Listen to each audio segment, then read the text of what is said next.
All right, Jeff, thanks for joining us today to talk Yeah. about your J6 experience. Do you just want to kind of maybe give a summary of your, well, actually, before, like, what was going through your mind in the lead up in the weeks before J6, before you went out there?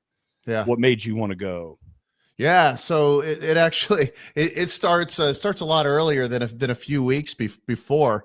Uh, so I don't know if I would say I'm unique. I would say, first of all, I didn't serve. I had a couple of very lucky things happen to me throughout my process. Um, and I did not end up going to prison. Yeah, I spent a day in jail.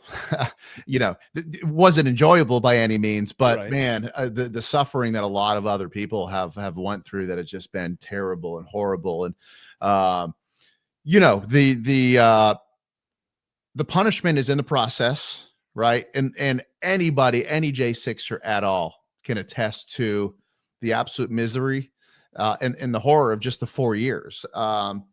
Of varying degrees for different people, and I'll kind of get into my scenario obviously a little bit.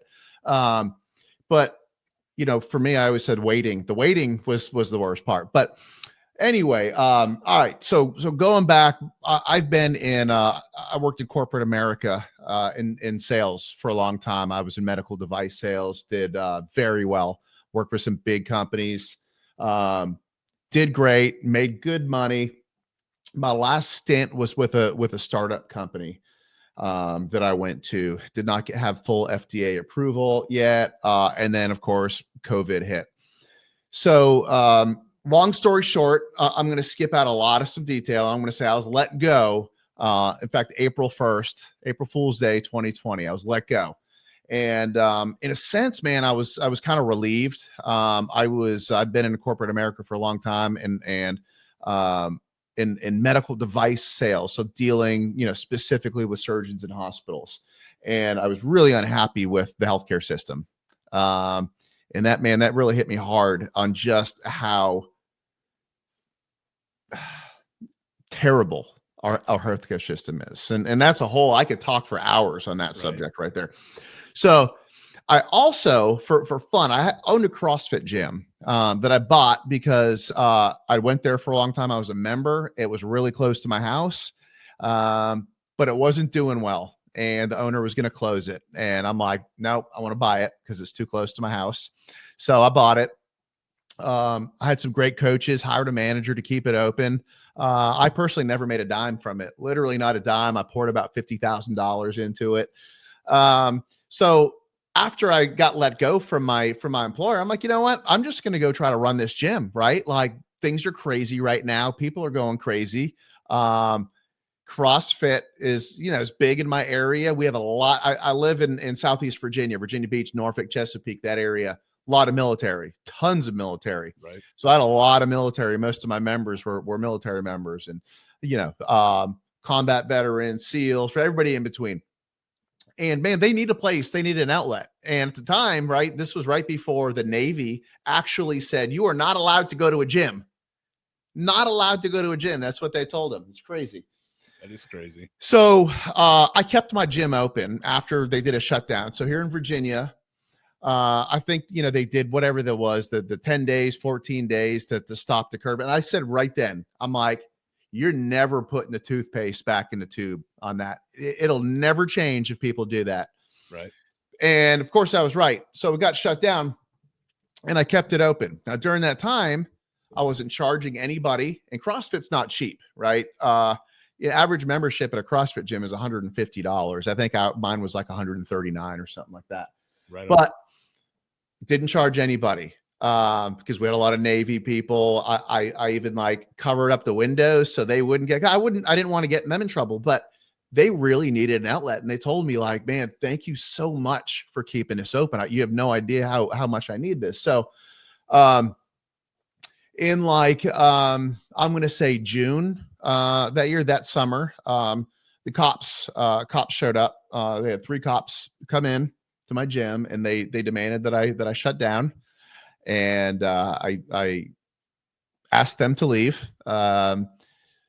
They didn't leave immediately, and it got a little more heated. But I told them, I'm leaving, you're leaving, and I'm not shutting down. They ended up leaving, and I didn't hear anything for several more weeks.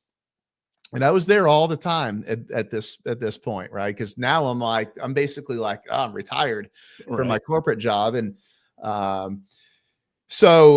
things were getting crazy, and I ended up having a team of 4 or 5 SWAT officers in tactical gear, like came in tactically through the different doors in my gym. It was crazy, and I'm like, did you just enter my gym tactically? Like, come on. Right. So again, they demanded that I shut down. I didn't do it. They threatened to arrest me. I was like, well, arrest me. So they had a meeting. They ended up not arresting me that day. I was willing to have them handcuff me. So a couple of people, I think myself included, put a Facebook post up. It started getting some traction. Local media outlet reached out to me and interviewed me. And I blasted the police department for doing that. I blasted the governor for the fact that I had to close my gym and that I was being harassed by cops, while literally next door, there was a liquor store that could stay open. You could go to the McDonald's and the Burger King and the KFC right around the corner with no problem. You go to the Walmart, but my gym, they asked me to shut down. Right. They demanded that I shut down. So that put me in a whole different frame of mind that I've been in before, right? Because now I'm like, man, my whole life I've been in corporate America. I've done well, and now I'm like, here I am, let go, and sort of felt defeated, right? Like I've never been let go from a job before.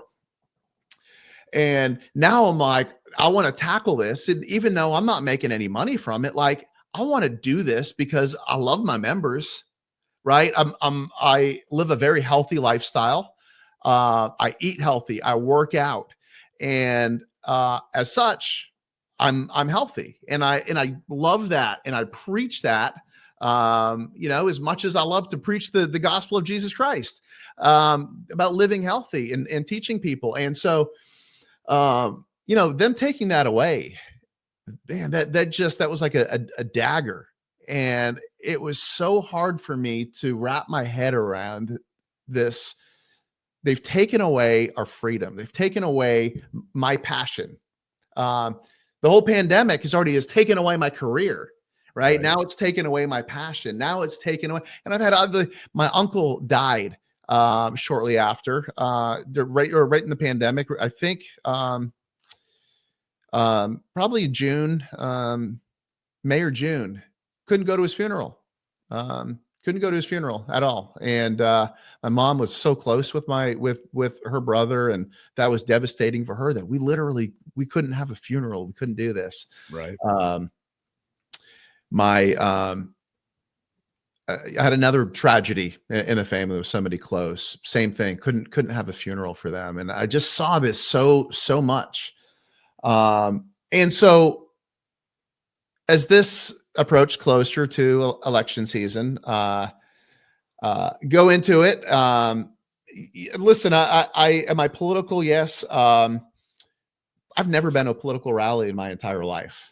Okay. Never. I've never put a yard sign in my yard. It's just not the kind of person that I am. So Here I am come January. I was in a Facebook group with some other gym owners, with like jujitsu guys. And there was some stuff going around that there was going to be some health, protests, in DC going on. So, that and coupled with, the Trump rally, which I've never seen a Trump rally. Right. And I'm like, screw it. I'm going to go to DC.